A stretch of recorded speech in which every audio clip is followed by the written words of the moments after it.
আল্লাহ পাক যে তত্ত্ব দিলেন তত্ত্বটা সত্য না মিথ্যা?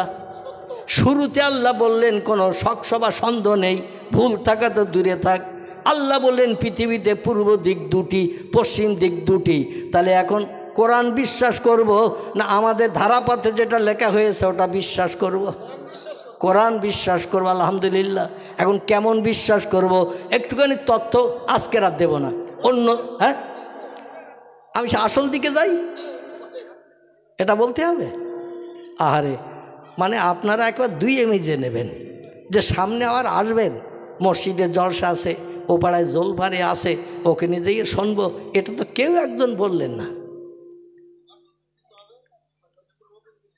আমার ভাইরা, আল্লাহ পাক রব্বুল আলামিন বলছেন আমি দুটি পূর্ব দিক পৃথিবীতে এই জন্য বলেছি, ভারতে যখন পূর্ব দিকে সূর্য ওঠে, আমেরিকায় তখন ওই সূর্য পশ্চিম দিকে ডোবে। ওদের সূর্য ডোবে পশ্চিম দিকে, ওই ডোবা সূর্য ভারতের পূর্ব দিকে ওঠে। ওদের পূর্ব দিকে যখন সূর্য উদয় হয়, আমাদের পশ্চিম দিকে ওই সূর্য তখন আস্তে আস্তে ডুবে যায়। সূর্য যখন ডোবা ওঠা করে, তেজটা কম থাকে না বেশি থাকে? তেজটা কম থাকে। এই কম থাকে আমাদের পূর্ব দিকে যখন সূর্য উদয় হয়, লাল অস্তিম আভা দেখা দেয়।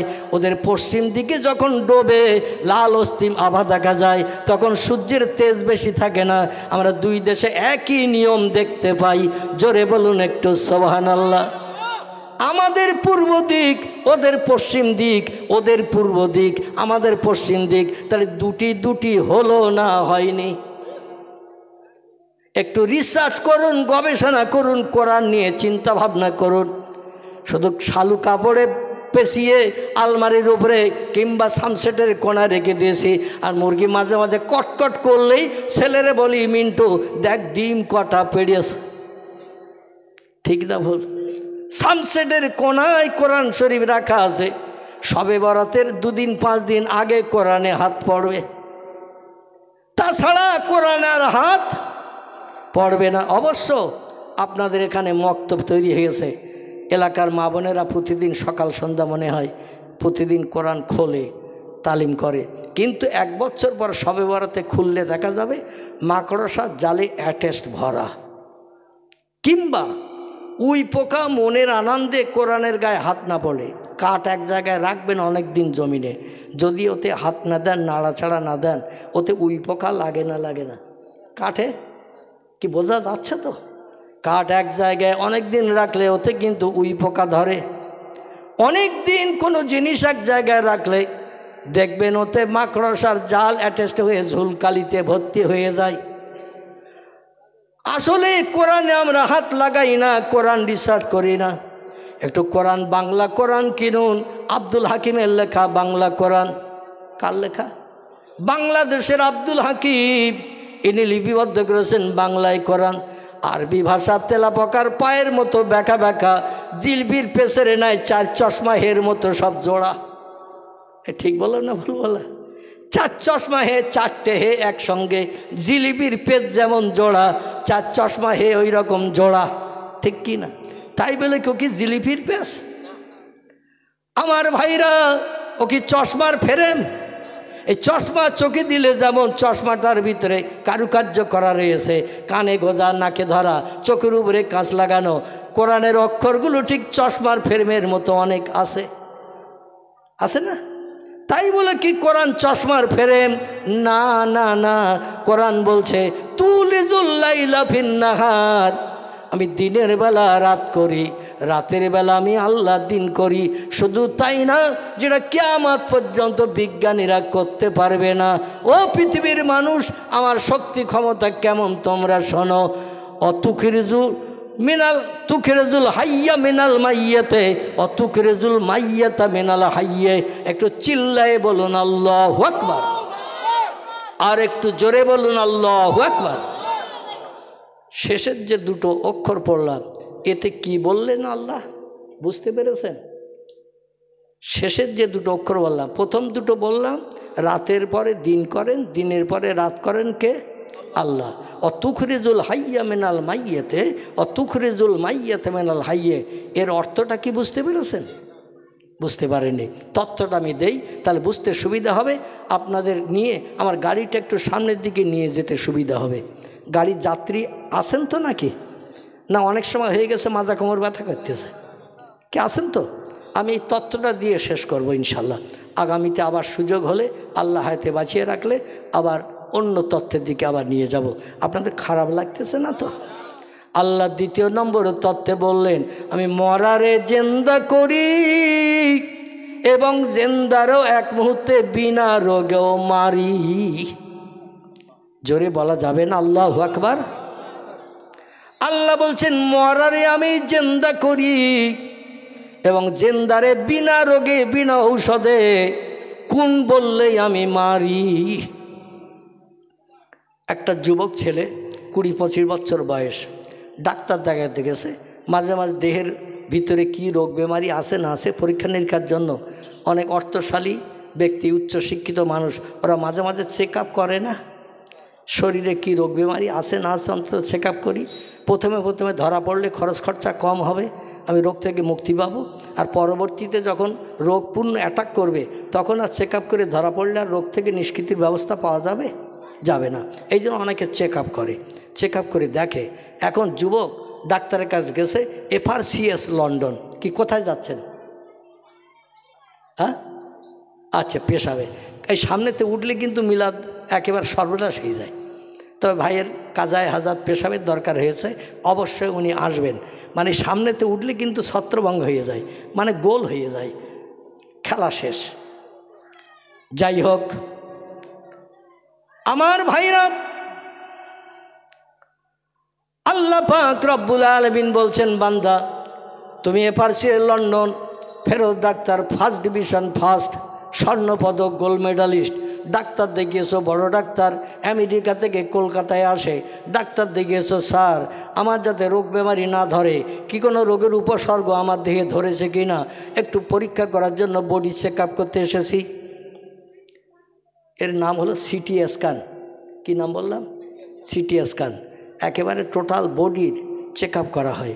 আমারও ঢুকিয়ে দিয়েছিল অপারেশনের আগে একটা সেই মানে ইটভাটা সিমনের মতো ওই রকম সুড়ঙ্গ একটা জায়গা, লম্বা একটা মানুষের পূর্ণ বডি ওর ভিতরে ঢুকে যায়।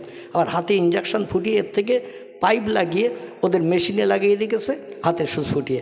আমারে বলল একটু গরম লাগবে, যেন কিছু মনে করবেন না, গরম লাগবে মানে আপনার টোটাল বডিটার ইনকোয়ারি হবে। তখন দিয়ে ভেতরে ঢুকিয়ে দিয়েছে। আমি বললাম আর বোধহয় বার করবে না, এখন কবরের ভিতরে ঢুকলাম নাকি। 15,000 টাকা বিল। কত বিল? 15,000 টাকা। দেবী শেঠির হসপিটাল, RN নগর। তো ভেতরে ঢুকিয়ে দিয়ে প্রায় আধা ঘন্টার কাছাকাছি আমার রাখলো। শেষের দিকে একটু কষ্ট হচ্ছিল, তো আমার আবার মাঝে মাঝে জিজ্ঞাসা করছেন অসুবিধা হচ্ছে না তো? অনেক রুগী এই সিটি স্ক্যান করতে গিয়ে মরণবরণ করে, বাইরে আর বার হয় না। যেমন আপনাদের এদিকার খবর বলো না, আমার গ্রামের একটা লোক, তার নাম হলো শামসুর রহমান, ডাকনাম হলো ভন্টু। কি নাম বললাম? ভন্টু ডাকনাম। আমাদের মসজিদের কাছাকাছি বাড়ি। তার ভালো নাম হলো শামসুর রহমান, ডাকনাম ভন্টু।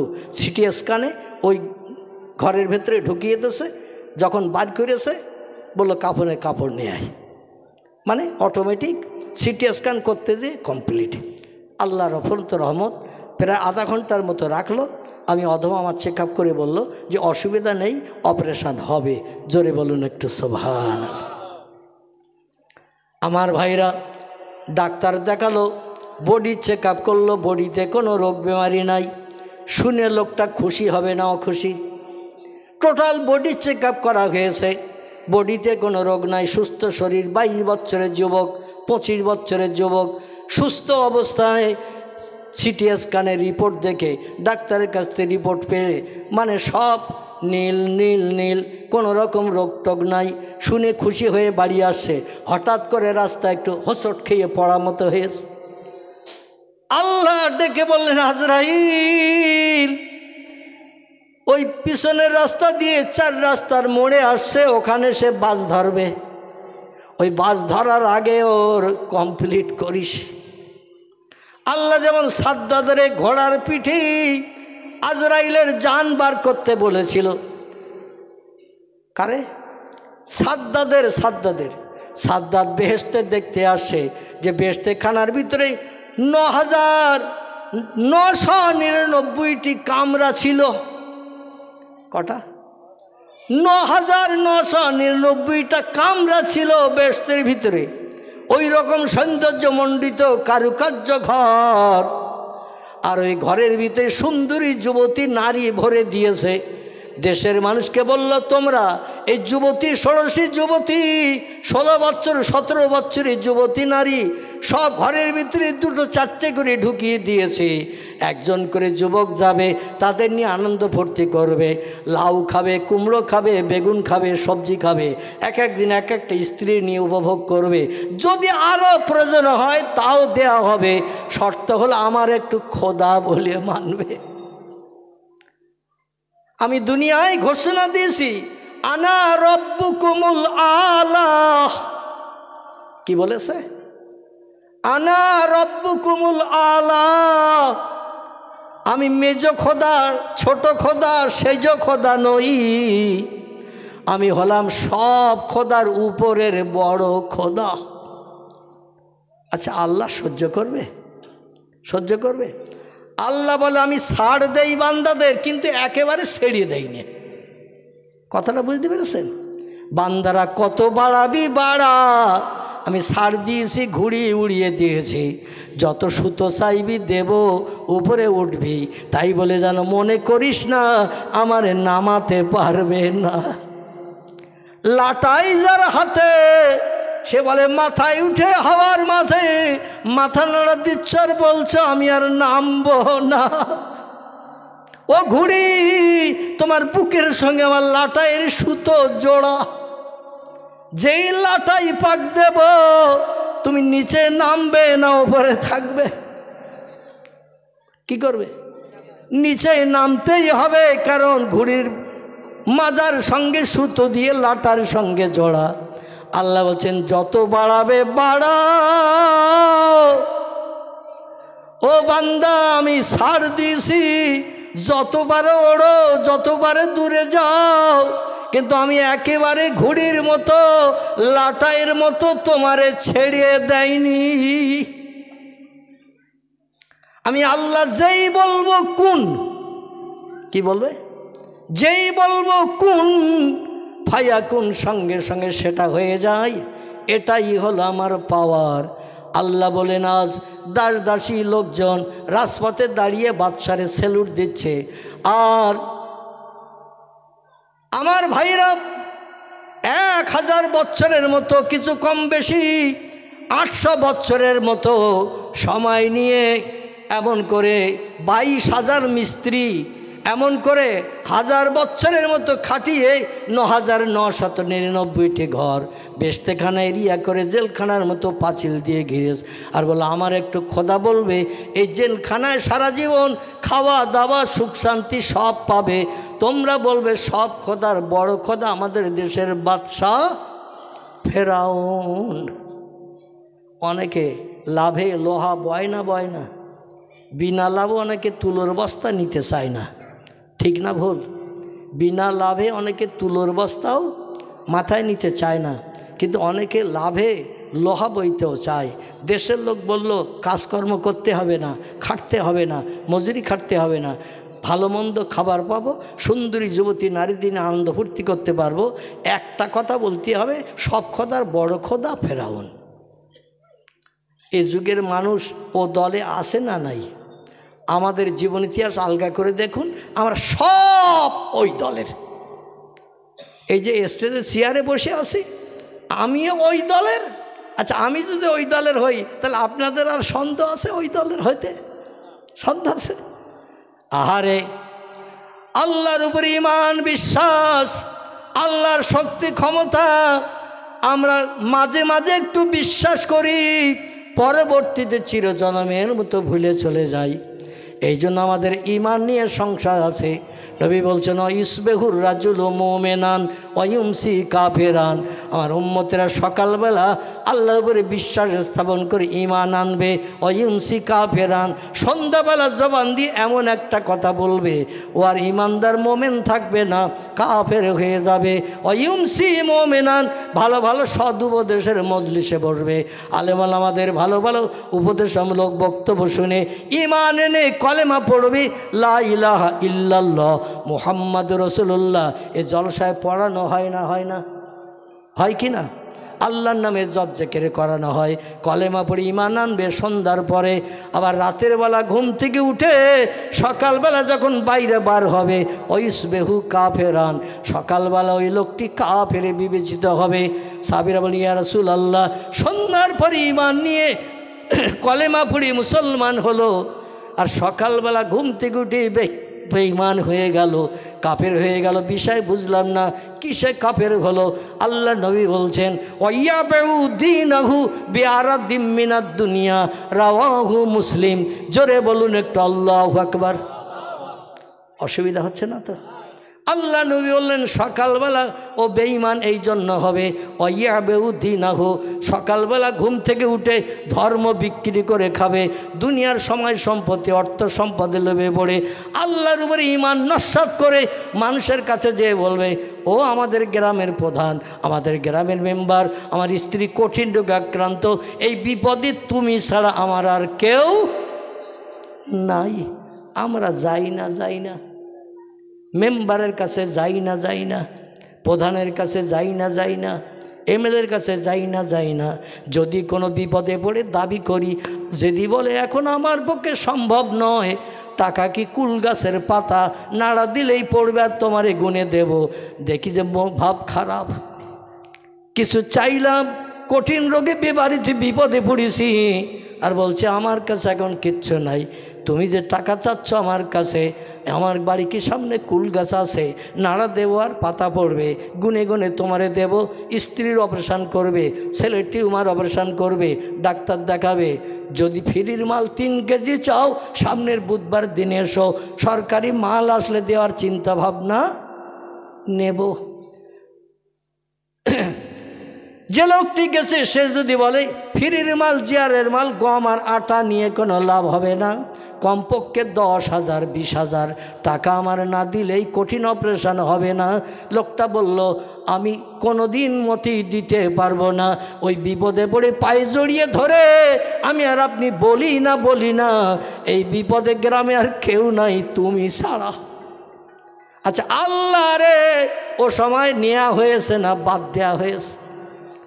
আল্লাহরে ও সময় বাদ দেওয়া হয়েছে, আর আল্লাহরে বাদ দেওয়ার কারণে আমার ঈমানটা বরবাদ হয়ে গেছে। আমার ভাইরা, সেই ঈমান আমি মৌলবী আমারও পাকাপোক্ত হয়েছে কিনা আল্লাহই বেশি জানে। তো ভয় হয় আমার, তা আপনাদের ভয় হবে না? হবে না, ভয় হবে। আল্লাহ বললেন, শোনো ও দুনিয়ার মানুষ, পূর্ণ বিশ্বাস আমার উপরে রাখো। আল্লাহ ডেকে বলেন, ইজহাব ইয়া আজরাইল এলা দুনিয়া, রে আজরাইল তাড়াতাড়ি পৃথিবীতে যা। ওই যে বাদশাহ ফেরাউন বেহেশতে খানা বানিয়েছে, কয়েক হাজার 22,000 মিস্ত্রি 22 বছর মতান্তরে 20 বছর খাটিয়ে দিয়ে 9,999টা ঘর বানিয়ে বিশাল বেহেশতেখানা, ইয়াকুত জমরুদ মারজান হীরা পান্না চুন্নি দামি দামি পাথর পৃথিবীর সাগরের তলা থেকে কালেকশন করে পাওয়া যায়, সব লাগিয়ে দিয়ে সৌন্দর্যমণ্ডিত করেছে। আচ্ছা, এখান থেকে 4-5 হাজার বছর আগের কথা, তখন কি ইলেকট্রিক লাইন ছিল? এখান থেকে 60-70-80 বছর আগে ইলেকট্রিক লাইন ছিল না। তখন রাতের বেলা লাইট জ্বলতো কি দিয়ে? কেরাসিনও তখন আবিষ্কার হয়নি, ডিজেলও আবিষ্কার হয়নি, পেট্রোলও আবিষ্কার হয়নি। হেসাং লাইট জ্বালাতে গেলে তো তেল লাগবে।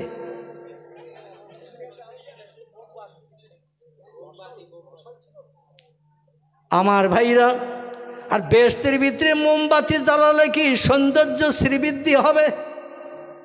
মোমবাতি তো কিছু সময় পরে নিভে যাবে। রাত তো লম্বা 12 ঘন্টা, একটা মোমবাতি জ্বলবে ক ঘন্টা? 1 ঘন্টা 2 ঘন্টা 3 ঘন্টা, তারপরে তো অফ। জান্নাতীরা জান্নাতের ভিতরে চিল্লাচিল্লি করবে না? করবে না? আলো পাবে না?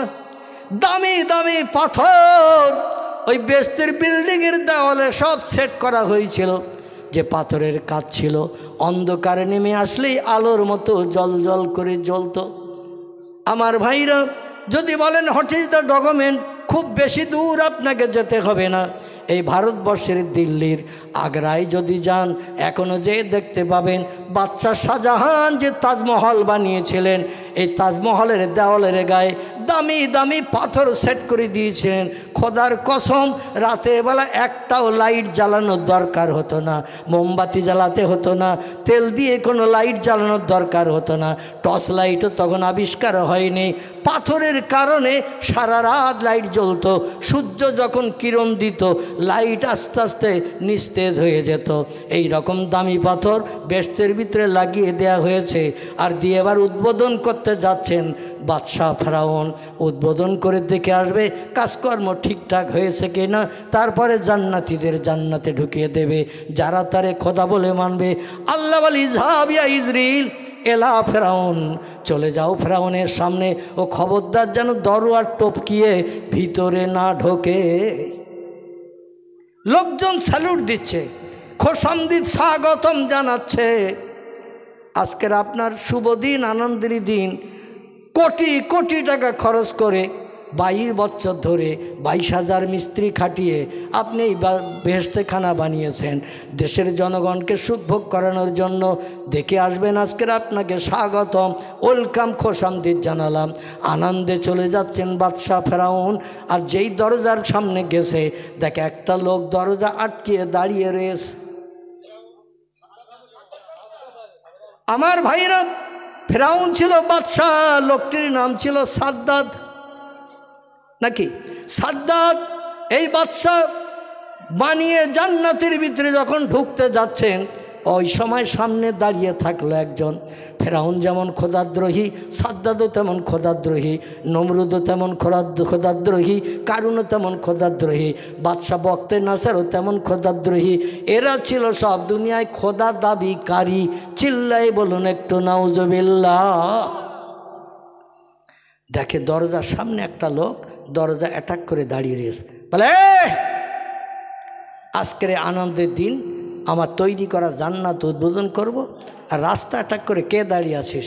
আমি কে যাচ্ছে জানিস না? সে বলছে, নাম ইয়াইহাল মালিক, আমি আপনার শুধু নাম জানি না, আপনার পরিচয়পত্র সব জানি, কতদিন বাদশাহিত্ব করছেন তাও জানি। বলে, তাহলে তুই আমার দেশের প্রজা? তো প্রজা যদি হবি, তো আমি তো কোনোদিন তোরে রাজদরবারে দেখি নাই। প্রজা তো সুখ দুঃখের ভাগিদার আমার বনতে হয়, বিবাদে সাহায্য করতে হয়। কোনোদিন তো তোর দেখিনি যে আমার দরবারে কিছু চাইতে আসতে। বলছে, আমার কোনো জিনিসের প্রয়োজন হয় না, তাই আসি নাই। বলে আজকের আল্লাহ পাঠিয়েছে তাই এইছি। জোরে বলুন সুবহান। ওর তখন মুখ মলিন হয়ে গেছে। আমি যার বিরুদ্ধে আল্লাহ দাবি করেছি সেই আল্লাহ পাঠিয়েছে। বলে, না মা। বলে, কী জন্য এসেছিস? আমার সঙ্গে বেহেশতের ভিতরে যাবি, দেখবি? বলে, আপনার ঘোড়ার পিঠে আপনি থাকবেন, আমিও ঘোড়ার পিঠে উঠবো না। বলে, তাহলে হেঁটে হেঁটে যাবি? বলে, তাও যাব না। বলে, তবে বল এখানেই দাঁড়িয়ে কাজ করব। বলে, কি কাজ করবি? বলে, আপনার দেহ থেকে প্রাণটা বার করে সচল দেহ অচল বানিয়ে দেব। জোরে বলুন সুবহান। সাদ্দাত তখন কাকতি মিনতি করে বলছে, অন্তত আমার একটাবার পাক দিয়ে ঘুরে আসতে দে, একটাবার একটু পাক দিয়ে ঘুরে আসতে দে, তারপরে যা পারিস করিস। আমার শখের জান্নাতটা অন্তত এক পলকে দেখে নেই।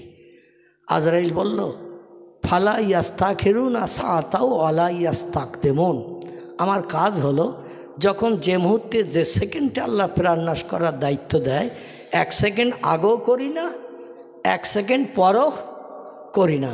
যেই সময় আসবে সঙ্গে সঙ্গে দেহ থেকে খামসা মেরে প্রাণটা বার করে নেব আমি।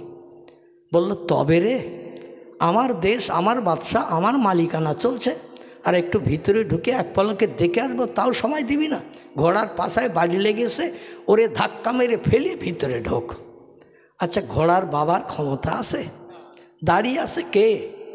যমদূত। আনা মালিকুল মউত আনা মুখমেদুস সৌত। জোরে বলুন একটু সুবহানাল্লাহ।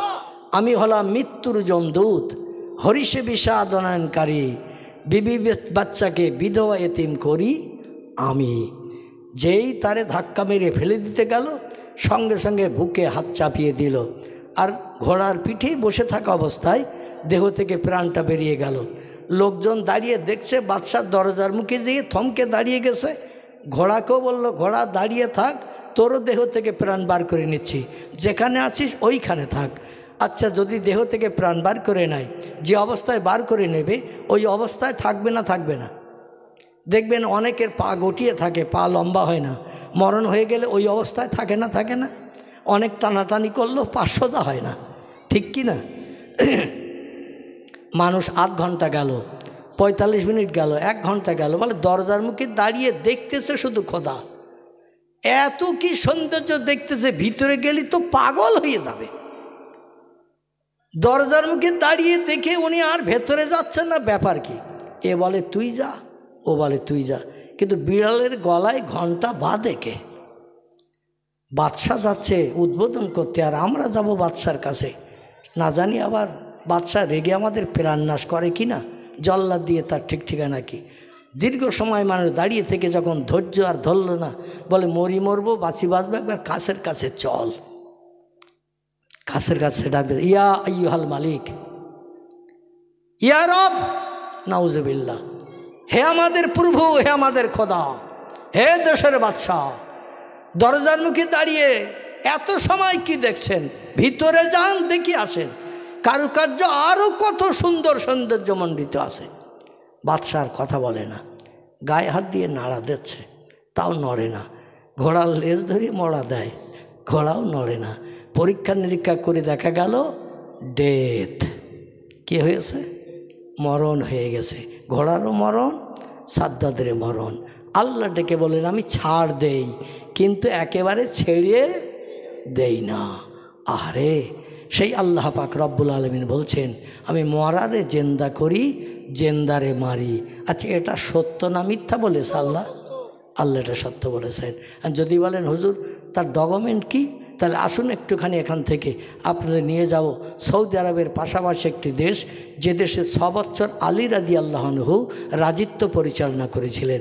দেশটার নাম ছিল ইরাক। কি নাম বললাম? ইরাক। ইরাকের দেশে একটা নদী আছে, যে নদী নিয়ে তামাম বিশ্ব এখন চিন্তা ভাবনায় মত্ত ঘুম কামাই করে ফেলেছে। এই নদীটার আরবি নাম হলো ফোরাত। কি নাম? ইংরেজি নাম হলো ইউফ্রাইটিস। কি নাম বললাম? ইউফ্রাইটিস। আর আরবি ভাষায় এর নাম বলা হয়েছে ফোরাত। নবী বলছেন আখিরি জমানা, শেষ যুগে এই ফোরাত নদীর পানি শুকিয়ে যাবে, আর তলদেশ যখন দেখা যাবে সোনার পাহাড় ঠেলে উঠবে। 1 ভরির দাম কত এখন? 10 গ্রাম 1 ভরি কত? আমার মনে হচ্ছে খিদিরপুরের মানুষ বোধহয় সোনার টোনা কেনে টেনে না। হ্যাঁ, 90,000 92,000-এর কাছাকাছি এ গ্রেড 1 নম্বর 24 ক্যারেট সোনা। 10 গ্রাম ওজন। ক গ্রাম? 10 গ্রাম। আগের 10 নয়া পয়সা দেখেছেন, আগেকার 10 নয়া, এর ওজন ছিল 5 গ্রাম। দুটো 10 নয়া দিলে 10 গ্রাম। তো দুটো 10 নয়া একসঙ্গে করলে যতটা হয়, আমাদের দেশে আগে রুপোর টাকা ব্যবহার হতো, এই রুপোর টাকা কিন্তু ওজনে 10 গ্রাম। ঠিক বললাম না ভুল বললাম? রুপোর টাকা 10 গ্রাম। এই 10 গ্রাম সোনার দাম যদি 90,000 হয়, আর সাগরের তলা থেকে যদি সোনার পাহাড় ঠেলে ওঠে, ঘুমোবে আর কেউ? কেউ যদি ঘুমিয়ে পড়ে স্বপ্ন দেখে উত্তর মাঠের কুল গাছের গোড়ায় 3 কলসি সোনার টাকা রয়েছে, ঘুম ভেঙে গেছে রাত 1:30টার সময়। কটায়? রাত 1:30টার সময় ঘুম ভেঙে গেছে। উত্তর মাঠে আমার জমির মাথায় যে কুল গাছ আছে, কুল গাছের গোড়ায় মাটির তলায় 1 হাত মাটির তলায় 3 কলসি সোনা রয়েছে, সোনার টাকা। আচ্ছা, সারা রাত ওর ঘুম হবে? বলবে দিনের বেলা গেলে আবার কেউ যদি দেখে তারও তো আবার ভাগ দিতে হবে, কারণ পড়িও মাল, যে দেখবে সেও ভাগ চাবে। বউরি ডেকে বলতেছে একা একা যাব, তুই শোক চল। বলে কোথায় যেতে হবে? বলে উত্তর মাঠে আমাদের সেই জমির কোনায় সে কুল গাছ আছে না, মাঝে মাঝে কুল পেড়ে আনি, তোরাও খাস একটু একটু টক মিষ্টি। সেই কুল গাছের গোড়ায় কেরা আগের যুগের লোক 3 কলসি সোনা 1 হাত মাটির তলায় পুঁতে রেখেছে, ঘুমিয়ে পড়ে দেখেছি। স্ত্রী বলছে তো তুমি শুধু শুধু যাচ্ছে কেন? সাপল আর কোদাল নাও, সাপল নাও, কোদাল নাও। কোদাল দিয়ে কোপ মারলে আবার হয়তো কলসি ভেঙে যাবে।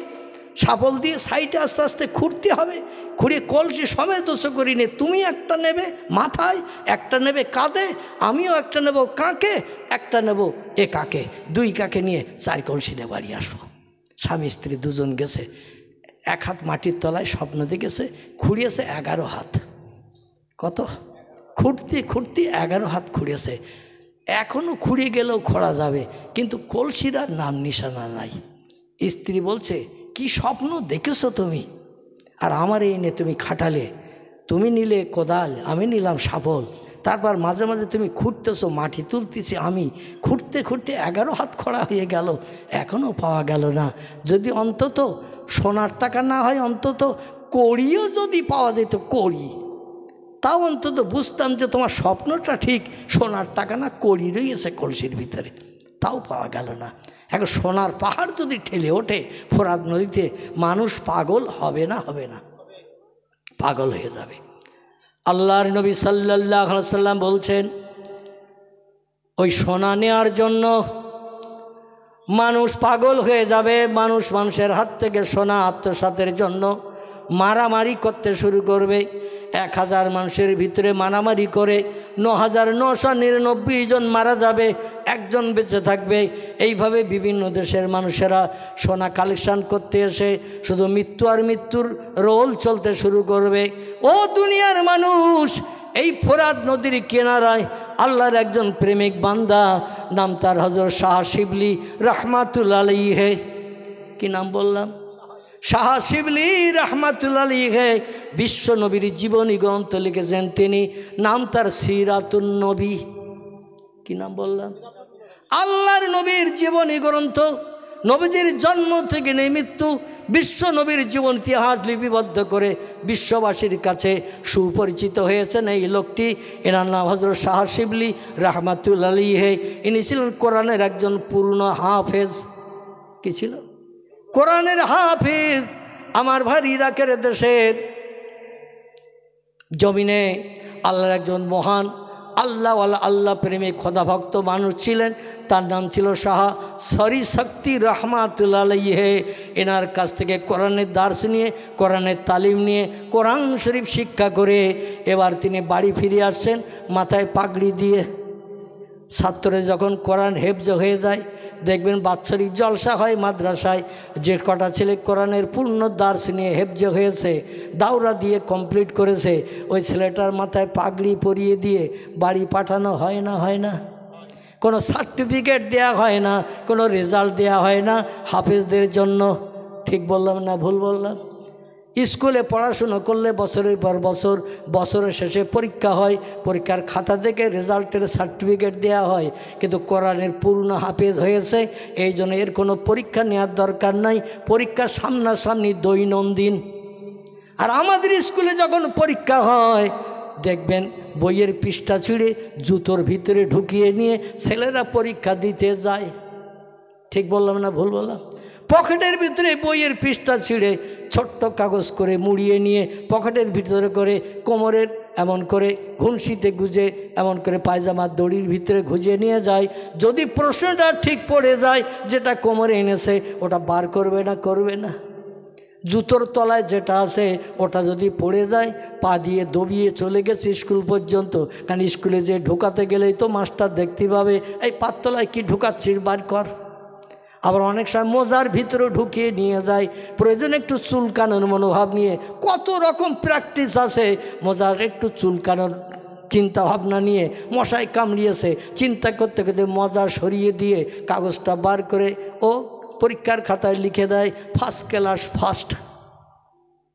যা বইতে লেখা তাই লিখেছে, মাস্টারের বাবার ক্ষমতা নাই 1 নম্বর কাটার। কারণ প্রশ্নে যেটা লিখেছে ঠিক তাই লিখেছে, কোনো ভুলভাল নাই, নাম্বার কাটতে পারবে? ফার্স্ট ক্লাস ফার্স্ট, কিন্তু ও কি পড়িয়ে মুখস্থ লিখেছে? তা তো লিখিনি। এই জন্য স্কুলে ওই চুরি করে লেখার পরও সার্টিফিকেট দেয়া হয়। যারা হাফেজ হেফজ করে এদের এই রকম সার্টিফিকেটের প্রয়োজন নাই। দৈনন্দিন পড়ানো হয়, দৈনন্দিন তার পড়াশোনা হয়। পুরনো পড়া পড়তে হয়, নতুন পড়া দৈনন্দিন পড়তে হয়। আবার পুরনো পড়া যেটা পড়েছো ওটা ভুলে গেছো কি না ওটাও প্রতিদিন পড়তে হয়। ঠিক না ভুল? আপনারা হয়তো জানবেন না মাদ্রাসার পঠন পাঠন, আমি অধম কম বেশি জানি। এই জন্য বললাম পুরনো পড়াও পড়তে হবে, আমার নতুন পড়াও দিতে হবে। এইভাবে পুরো কোরআন হেফজ করার পরে ওরে সার্টিফিকেট দেয়া হয়, তুমি কোরআনের পূর্ণ হাফিজ। তোমার মাথায় পাগড়ি জড়িয়ে দিয়ে সার্টিফিকেট দিলাম, তুমি আল্লাহর কোরআন সিনায় জমা করেছ। আমার ভাইরা, শাহ শরী শক্তি রহমাতুল্লাহ আলাইহি শিবলিরে ডেকে বলছেন, শিবলি দীর্ঘ 4 বছর 4.5 বছর আমার মাদ্রাসায় ডালের পানি খেয়েছো, শাকসবজি খেয়েছো, রুটি খেয়েছো, পড়াশুনো করেছো, পরিশ্রম করেছো, বাপ মা ছেড়েছো, ঘর বাড়ি ছেড়েছো, আপনজন ছেড়েছো। দীর্ঘ 4 বছরের মতো এখানে থেকে পড়াশুনো করে আল্লাহর পাক কালাম কোরআন সিনায় জমা করেছো। পাগড়ি মাথায় দিয়ে আজকে তোমারে পুরস্কৃত করলাম, সার্টিফিকেট দিয়ে দিলাম, কোরআনের পূর্ণ হাফেজ তুমি হয়ে গেছো। বাবা আর তো তোমার থাকার প্রয়োজন না, বাড়তি শিক্ষা দেওয়ার ক্ষমতা আমার নাই। এবার যদি বাড়তি শিখতে চাও অন্য মাদ্রাসায় তুমি ভর্তি হও, কোরআন হাদিসের জ্ঞান অর্জন করো। হেফজটা আমি কমপ্লিট করে দিলাম। তবে বাবা শিবলি বাড়তি পড়াশুনো যদি করতে না পারো, তুমি বাড়ি যেয়ে আমার 4টি উপদেশ মেনে চলবে। কটা? 4টি উপদেশ তুমি মেনে চলবে বাবা। বলে না আমি আইহাল ওসাতিস, ও আমার ওস্তাদ হুজুর গো, আপনার কাছ থেকে বিদায়ের সময় যে উপদেশ আপনি দেবেন মরণের দিন পর্যন্ত আপনার উপদেশ আমি ভুলব না এবং বাস্তবে রূপদান করে আপনার কথার মর্যাদা রাখার চেষ্টা করব। শিবলি বলে হুজুর উপদেশ 4টি কি কি বলুন। শিবলি বলল বাবা 1 নম্বর উপদেশ হলো, ও বাবা আল্লাহর ফরজ হুকুম জীবনে মরণের দিন পর্যন্ত যেন নামাজ ছাড়বে না। ও বাবা বছরে 1 মাস রমজানের রোজা আল্লাহর ফরজ হুকুম, ওটা যেন তুমি কাজা করবে না। ও বাবা 3 নম্বরের আমার হুকুম হলো বাপ মায়ের সঙ্গে যেন তুমি দুঃসম্পর্ক তৈরি করবে না। অবিল অলে দাইনে এহসানা, আল্লাহ বলছেন ও বান্দা বান্দিরা ও আবুদুল্লাহ ওয়ালা তুশরিকু বিহি শাইয়্যা অবিল অলে দাইনে এহসানা। আল্লাহ বলেন আমার ইবাদত যখন হয়ে যাবে মসজিদের আজানের মর্যাদা দিয়ে আমার জমিনে সেজদা করে আমার নামের তসবিহ যখন তোমার পাঠ করা হয়ে যাবে 2 নম্বরের দায়িত্ব তোমাদের দেয়া হলো ও বান্দা বান্দিরা অবিল অলে দাইনে এহসানা, আমার ইবাদতের পরে 2 নম্বরের কাজ হলো বাপ মায়ের সঙ্গে সম্পর্ক ভালো রাখবে। বউয়ের মোহাব্বতে পড়ে মারে যেন গলা ধাক্কান দিও না, বউর কথা শুনে বাপকে যেন তাড়িয়ে দিও না, বেরিয়ে যাও ঘর থেকে, এ ঘরে আর জায়গা নাই।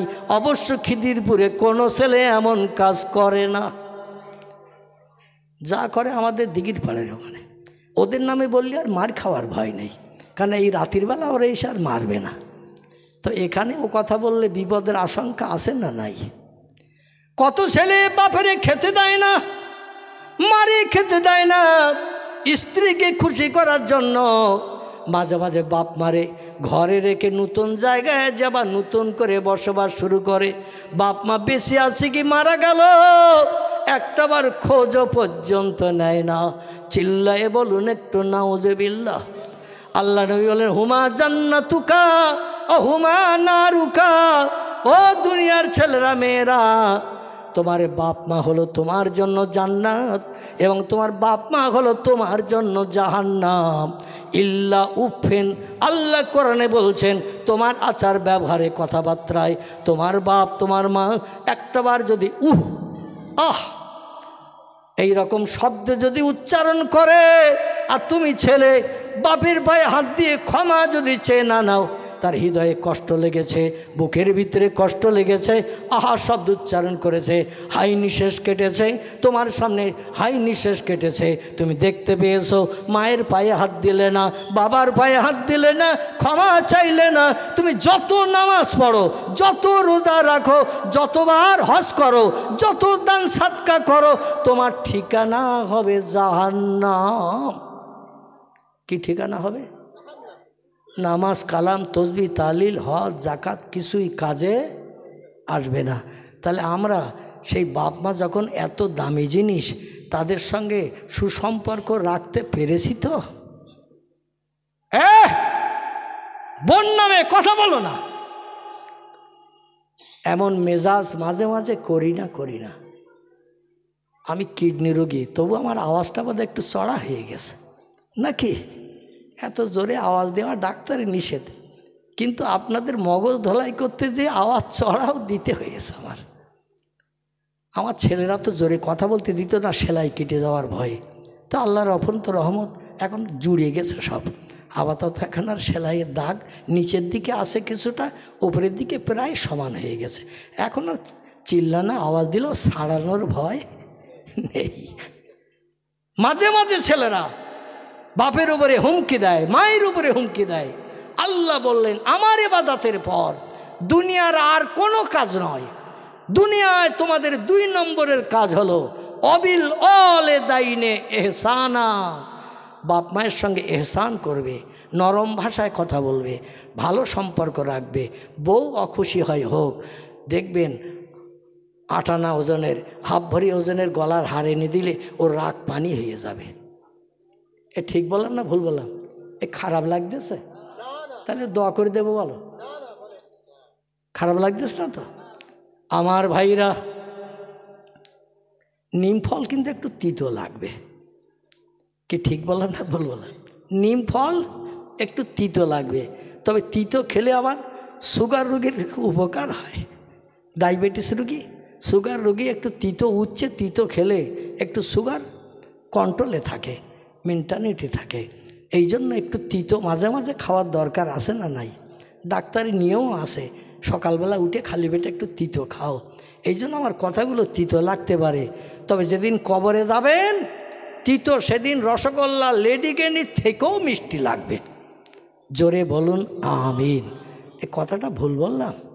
খোদার কসম, এই তিতো জিনিসটা সেদিন কবরে গেলে রসগোল্লা লেডিকেনি থেকেও মিষ্টি লাগবে। বলল বাবা তোমার বাপ মায়ের সঙ্গে সদ্ব্যবহার রাখবে, সুসম্পর্ক রাখবে। তাহলে আর কটা বাকি আছে? দোয়া করে দেব। একটা বললাম আল্লাহর ইবাদত বন্দেগী করবে, 2 নম্বর বললাম আল্লাহর ফরজ হুকুম রমজানের রোজা রাখবে, 3 নম্বর বললাম বাপ মায়ের সঙ্গে সৎ সম্পর্ক রাখবে। বলেছিলাম কটা? 4টে। তাহলে বাকি আছে কটা? তো একটা যখন মনে নেই তাহলে আল্লাহ হাত তোলেন। কি একটু দরুদ শরীফ, আল্লাহুম্মা সাইয়্যিদিনা মাওলানা ওয়া আলা আলে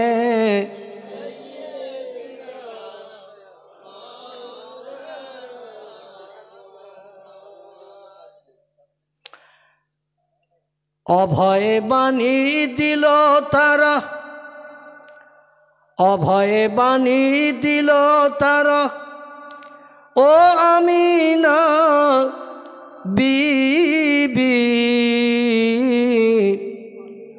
শিশুপুত্র তোমার হবে শেষ জামানার নবী। যে শিশুকে দেখে তারা, যে শিশুকে দেখে তারা রসুল মেনে গেল সেই নবীর ওই মোহাব্বতে দরুদ মোমেন পড়ো আল্লাহুম্মা সাল্লি আলা মাওলানা মুহাম্মদ ওয়া আলা আলি সাইয়্যিদিনা মাওলানা মুহাম্মদ। তাহলে কটা হলো? তিনটে। বাকি আছে কটা? একটা। বলল বাবা সাহা শিবলি এ বাচ্চা মানুষ, ওনার বয়স তখন 12 থেকে 13। কত বললাম? 12 থেকে 13 বছর বয়স। 4 থেকে 4.5 বছর হুজুরের মাদ্রাসায় কোরআনি তালিম নিয়ে কোরআনের হাফেজ হয়ে পাগড়ি মাথায় দিয়ে বাড়ি আসছেন। ওস্তাদ হুজুর বলল 4টে আমল জীবনে যেন ছাড়বে না বাবা, বাস্তব জীবন রূপদান করবে, তাহলে আল্লাহর জান্নাত তোমার কাছ থেকে কেউ কেড়ে নিতে পারবে না। এখন 4 নম্বরের আমলটা বলছেন হুজুর। 4 নম্বরটা কি? মাহিয়াল আরবা ইয়াইহাল ওসাতিস। আমার ওস্তাদ হুজুরকে 4 নম্বরের আমলটা কি? ওস্তাদ বললেন বাবা তুমি যে কোরআন সিনায় জমা করেছো, এ কোরআন কিন্তু কর্পূরের মতো, পেট্রোলের মতো। কিসের মতো? কোরআন কর্পূরের মতো, পেট্রোলের মতো। পেট্রোলের ব্যারেলে সিপি খুলে রাখলে পেট্রোল থাকবে? কর্পূরের পাত্রের মুখ যদি খোলা থাকে কর্পূরের গন্ধ থাকবে? ও উড়িয়ে চলে যায়। এই জন্য দৈনন্দিন তোমারই কমপক্ষে 100 পারা করে কোরআন দৈনন্দিন 24 ঘন্টার ভিতরে তেলাওয়াত করা লাগবে। বাবা তবে একটা উপদেশ দিচ্ছি, তোমার বাড়িতে কোরআন আলগা করে পড়ার প্রয়োজন নাই, তুমি একটা দিনী মাদ্রাসা তৈরি করবে। কি করবে? তোমার বাড়ির কাছাকাছি সরকারি যদি বাড়িতে জায়গা না থাকে, সরকারি জায়গা নদীর ধারের দিকে, আমি শুনেছি তোমার বাড়ি দাজলা নদীর পাশাপাশি যে নদীটির নাম হলো দাজলা নদী, যেটাকে ফোরাত নদী বলা হয়, ইংরেজিতে ইউফ্রাইটিস নদী বলা হয়, যেখানে ইমাম হোসেন রাদিয়াল্লাহু আনহু কারবালার প্রান্তরে শাহাদাতের মর্যাদা চেখেছিলেন। এই জায়গাটির নাম হলো ফোরাত। জোরে বলুন সুবহান। ওইখানে একটা মাদ্রাসা বানাবে বাবা। মাদ্রাসা বানালে ছেলে মেয়েদের কোরআনি তালিম দিলে তোমার আর দৈনন্দিন আলাদা করে কোরআন আলগা করে পড়ার দরকার হবে না। ছেলে মেয়েদের দৈনন্দিন কোরআনি তালিম দিলে কোরআন মরণের দিন পর্যন্ত তোমার সিনায় জমা থাকবে। আর কোরআন যদি সিনায় জমা থাকে কিয়ামত পর্যন্ত তোমার লাশ মাটিতে খাবে না। আহা, কত বড় দামি কথা। কোরআনের হাফেজ যারা হবে এবং হেফজটা সিনায় জমা রাখবে, কোরআনের আইন মোতাবেক যারা জীবন আদর্শ গঠন করে চলবে, সেই খোদার কসম এ শুধু মরার অপেক্ষা। মরার পরে আপনজন যখন কবরে দেবে কিয়ামত পর্যন্ত তার লাশের ধারে পাশে মাটিও পর্যন্ত লাগবে না, কোনো পোকামাকড়ও খাবে না। খোদাদ্রোহী ফেরাউন এমন করে নমরুদ এরা যারা মারা গেছে, আমরা কম বেশি জানি মিশরের পিরামিডে এখনও পর্যন্ত নমরুদের লাশ অক্ষত রয়েছে, যে মরণের পর নীল দরিয়ার পানির তলায় 400 বছর ছিল। কদিন?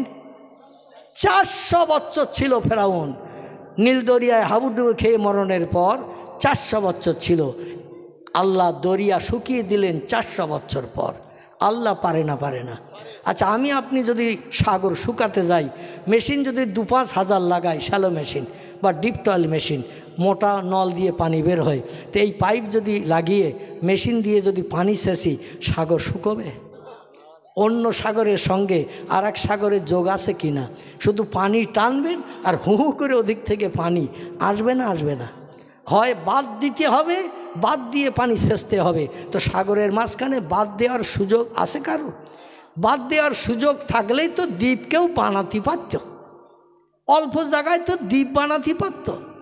বাদ দিতে গেলে তো মাথাও মাথা বাদ দিতে হবে। যদি 5000 কিলোমিটার সাগরের আড়পাড়ি হয়, 4000 কিলোমিটার বাদ দিয়েছেন, 1000 কিলোমিটার বাদ রাখেছেন, এবার যদি পানি ছাসেন, পানি কমবে তো? তাও পানি কমবে না। আমার ভাইরা, এই জন্য সাগরের পানিতে বাদ দিয়ে কোনো দিন বন্ধ করা যাবে না। আল্লাহ যদি কোন বলেন, সাগর শুকিয়ে যাবে না? যাবে না। সাগর শুকিয়ে গেছে। আল্লাহ বলল, বেঈমানদের অবস্থা কেমন তোমাদের দেখাবো, যাতে আমার সঙ্গে সম্পর্কচ্যুত না হও, আমার সঙ্গে শিরকি না করো, আমার সঙ্গে কুফরি না করো। যে বেঈমান মারা গেল নীল দরিয়ার পানিতে, আমি তার লাশ তোমাদের দেখাবো। এবার সাগর যখন শুকিয়ে গেছে, পাশের কাছের অন্য সাগরে পানি আছে, অন্য সাগরের পানির গভীরতা বেশি, আর নীল দরিয়ার এমন করে পানির গভীরতার সাগরের তলদেশের গভীরতা কম। এই জন্য সরকার চিন্তা নিল, পাশের সাগরে পানি আছে, এ সাগর শুকিয়ে গেছে, মানে চর পড়ে গেছে, চরের মাটি কেটে নিচু করলে আবার পানি ঢুকবে না, ঢুকবে না, পানি ঢুকবে। মাঝে মাঝে কোনো খালটাল মজে গেলে সরকারি তরফ থেকে ক্রেন মেশিন দিয়ে আবার কাটা হয় না, ওই রকম সরকার বলল পাশের সাগরের পানি এই সাগরে আনতে হবে।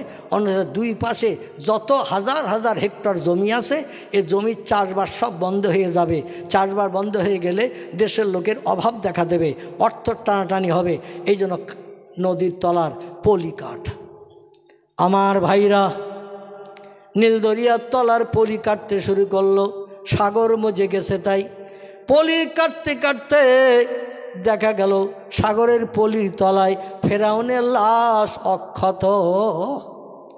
কদিন পর 400 বছর সাগরের পানির তলায় পলির ভিতরে ছিল, আল্লাহ পাক অক্ষত করে রেখেছেন। ওরা বলে, আমাদের দেশের পূর্বের খোদা যখন পাওয়া গেল এই সাগরের পানির তলায়, এর নিয়ে একটু ভালো জায়গায় মজবুত করে রাখ, ভবিষ্যৎ জেনারেশন দেখবে। আর জেনারেশন ভবিষ্যৎ দেখে আল্লাহর সঙ্গে সম্পর্ক গাঢ়তর তৈরি করবে। জোরে বলুন একটু সুবহানাল্লাহ। কি খোদার কুদরতি মহিমা! একটা পিঁপড়ে, একটা সারপোকা, একটা উকুন ওই লাশের উপরে এখনো পর্যন্ত ছেড়ে দিলে 4000 বছরের মতো হয়েছে। কত বললাম? 4000 বছরের মতো হয়ে গেছে। 4000 বছর আগের ঘটনা। এখনো পর্যন্ত একটা পিঁপড়ে, সারপোকা, উকুন, গুঁড়ো কোনো কীট পতঙ্গ তার দেখে ছেড়ে দিলে ছটপট করতে করতে নিচেই নেমে যায়। মানে আল্লাহ ইলেকট্রিক লাইনের অ্যাকশান তার দেখে দিয়ে রেখেছে। কোনো জীবজন্তু, কীট পতঙ্গ, পোকামাকড় তার দেহে গরম সহ্য করতে পারে না। আমার ভাইরা, মাটির উপরে আছে, মমি করে রাখা আছে, আল্লাহ সেখানেও অ্যাকশান দিতে পারে না, পারে না। তাহলে আল্লাহর ক্ষমতা কম না বেশি? মনে আছে তো? আল্লাহর ক্ষমতা এই রকম বেশি। এই দাজলা নদীর কিনারায় হজরতে শিবলি রাহমাতুল্লাহ আলাইহি বিশ্বনবীর জীবনী গ্রন্থের লেখক, সিরাতুন নবীর জীবনী গ্রন্থের লেখক, একটা মাদ্রাসা তৈরি করেছেন হুজুরের কথার মর্যাদা দিতে। মাথায় টুপি, মুখে দাড়ি রেখেছেন। আল্লাহ যখন নতুন দাড়ি গজিয়ে দিয়েছেন, 12, 13, 14 বছর বয়স যখন হয়ে গেল, দাড়ি উঠলো, দাড়িতে আর খুরকেসি লাগায় না। জোরে বলুন সুবহানাল্লাহ। হাঁটুর নিচে লম্বা জামা মাদ্রাসায় পড়তে পড়তে তিনি পরিধান করতেন। যারা লম্বা জামা পরে, এদের যদি শার্ট পরিয়ে দেন, ওরা কি আপনার নূতন হাটে বাজার করতে যাবে? আর যদি যায়, বাজার করা মাথায় তুলে দেবে এলাকার লোক। বলে, সলিমউদ্দিন চাচার কাজ দেখ, সারা জীবন পাঞ্জাবি গায়ে দিয়ে, লম্বা গায়ে জামা গায়ে দিয়ে হাটে মাঠে বাজারে গেছে, আর আজকে শার্ট গায়ে দিয়ে এসেছে। এ বলবে না, বলবে না। এই জন্য বাল্যকাল থেকে যে পোশাক পরিচ্ছদ আপনার ব্যবহারে দেহের সঙ্গে অ্যাডজাস্ট হয়ে যায়, পরবর্তীতে অন্য পোশাক পরতে তার লজ্জাবোধ হবে না, হবে না? যুবক ভাইরা মনে মনে চিন্তা করছেন, এখন মাথায় টুপি দেব, এখন মুখে দাড়ি রাখবো, হাঁটুর নিচে লম্বা জামা, এখন গায়ে দিয়ে মান সম্মান ইজ্জত নষ্ট করব, বুড়ো চাচার মতো হই তারপরে করব। আচ্ছা, আল্লাহ যে বুড়ো চাচার মতো তোমার এই বয়স করে মারবে, এ সার্টিফিকেটটা কোন বিজ্ঞানের কাছ থেকে পেয়েছো আমারে বলো? কত বাচ্চারে কবর দিয়েছো না, দাও নাই? কত সদ্যজাতা বাচ্চা মায়ের উদর থেকে ভূমিষ্ঠ হয়ে মরেছে না, মরে নাই? কোনো 10-12 বছরের নবদম্পত যুবক হতে যাচ্ছে এমন ছেলেরাও মরেছে না, মরে নাই? কঠিন কঠিন রোগ আল্লাহ দিয়ে দুনিয়া থেকে বিদায় করে দিয়ে দেয় না, দেয় না? তাহলে তুমি যে বুড়ো বয়স পর্যন্ত বাঁচবে, তারপরে নামাজ ধরবে, তারপরে মসজিদে যাবে, তারপরে মাথায় টুপি দেবে, তারপরে মুখে দাড়ি রাখবে, তারপরে হাঁটুর নিচে লম্বা জামা গায়ে দেবে, তোমার জীবনের শখ কবরে যাওয়ার আগে মিটবে তো? আর যদি না মেটে, নবী বলছেন মান আহাব্বা সুন্নতি ফাকাদ আহাব্বানি ওমান আহাব্বানি কানা মাই ফিল জান্নাহ। চিল্লায়ে বলুন একটু আল্লাহু আকবার। নবী বলছেন ও আমার উম্মত মণ্ডলীরা, আমি তোমাদের পয়গম্বর, আমি তোমাদের নবী, আমি একটি তথ্য তোমাদের জানিয়ে দিলাম, জাহান্নামের আগুনে পুড়ে মরো, ওটা আমি চাই না, চাই না, চাই না। সারা রাতের ঘুমকে হারাম করে, বিবি বাচ্চার মায়া পরিত্যাগ করে, যায় নামাজে দাঁড়িয়ে দাঁড়িয়ে আল্লাহর দরবারে শুধু কেঁদেছি, ঘন্টার পর ঘন্টা দাঁড়িয়ে দাঁড়িয়ে তাহাজ্জুদের নামাজ পড়েছি, আর উম্মতের জন্য আল্লাহর কাছে দোকানে হাত তুলে আমি দোয়া কামনা করে কেঁদেছি। দাঁড়িয়ে দাঁড়িয়ে নামাজ পড়ার কারণে আমার পা দুটো ফুলে যে এমন রড জমে পা ফেটে গেছে, পা দিয়ে রড ঝরতে শুরু করেছে। সাহাবীরা বলে ইয়া রাসূলুল্লাহ, আল্লাহ কোরআনে তো জানিয়েছেন অমা আতাকুমুর রাসূলু ফাখুযুহু ওমা নাহাকুম আনহু ফান্তাহু। আমার নবী যে জীবন আদর্শ তোমাদের কাছে দিয়ে গেছে, ওই জীবন আদর্শ তোমরা গ্রহণ করো। ওমা নাহাকুম আনহু ফান্তাহু। আমার নবী যে রাস্তায় চলেনি, যে পথে তিনি চলেননি, যে খাদ্য খাননি, যে কথা বলেননি, তা থেকে তোমরা বিরত থাকো। সেগুলো যেন বাস্তব জীবনে রূপদান করিও না, বিশ্ব নবীর জীবন বিধান মেনে চলো। এখন আপনাদের কাছে কথা হলো, পয়গম্বর মোহাম্মদ রাসূলুল্লাহ সাল্লাল্লাহু আলাইহি সাল্লামকে সাহাবীরা বলছে ইয়া রাসূলুল্লাহ, রাত জেগে জেগে নামাজ পড়ছেন, দাঁড়িয়ে থাকার কারণে দেহের রসগুলো পায়ে নেমে এসেছে, পা ফুলে মোটা হয়েছে, এত রস পায়ে জমে গেছে, পা ফেটে গেছে, পা ফেটে যে রস ঝরতে শুরু করেছে, দগদগে ঘা হয়ে যাচ্ছে। ইয়া রাসূলুল্লাহ, আল্লাহ কোরআনে বলছেন আপনার জীবন আদর্শ আমাদের বাস্তব জীবনের রূপদানের জন্য আমরাও কি দাঁড়িয়ে দাঁড়িয়ে নামাজ পড়ব, বিবি বাচ্চার মায়া ছেড়ে, শান্তির শয্যা বিছানা ভুলে, আপনার মতো রাতের ঘুমকে হারাম করে, যায় নামাজে দাঁড়িয়ে দাঁড়িয়ে তাহাজ্জুদের নামাজ আদায় করে আমরাও কি পা ভুলাবো? রসুল বলেন লা লা ইয়া আইয়ুহাল আসহাব, ও আমার সাহাবীরা, আমি যেটা করি তোমরা সেটা করো না, আমি যেটা বলি তোমরা সেটা শোনো। জোরে বলা যাবে না একটু সুবহানাল্লাহ? নারায়ে তাকবীর।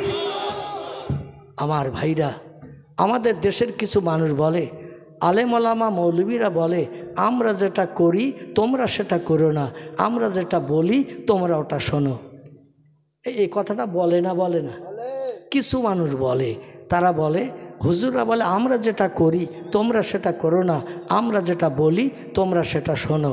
আসলে এই কথাটা আলেম ওলামার নয়, এ কথাটা পয়গম্বর মুহাম্মদ, চুপ করে বসো, কথা বলো না, মুহাম্মাদুর রাসূলুল্লাহ সাল্লাল্লাহু আলাইহি সাল্লাম বলছেন, ও কথাটা আলেম ওলামাদের নয়, ওটা আমি পয়গম্বর মুহাম্মদ রাসূলুল্লাহ আমার কথা। জোরে বলুন একটু সুবহানাল্লাহ। রসুল বলছেন আমি এত কষ্ট করি, আমার দিকে তোমরাও সেই কষ্ট করবে। আমি কষ্ট করি উম্মতের জন্য, আর তোমরা কষ্ট করবে তোমাদের নিজেদের জন্য। তোমরা কষ্ট করবে তোমাদের নিজেদের জন্য, যাতে জাহান্নাম হারাম বানিয়ে জান্নাতে যেতে পারো। আর আমি এত বেশি কষ্ট করি, এত বেশি কাঁদি আমার গুনাহগার উম্মতের জন্য। উম্মতের পাপের পাল্লা যখন ভারী হয়ে যাবে, আমার কষ্টের প্রতিদান ওদের সওয়াবের পাল্লায় চাপিয়ে দিয়ে জান্নাত হালাল বানাবো। তাই জোরে বলুন একটু সুবহানাল্লাহ।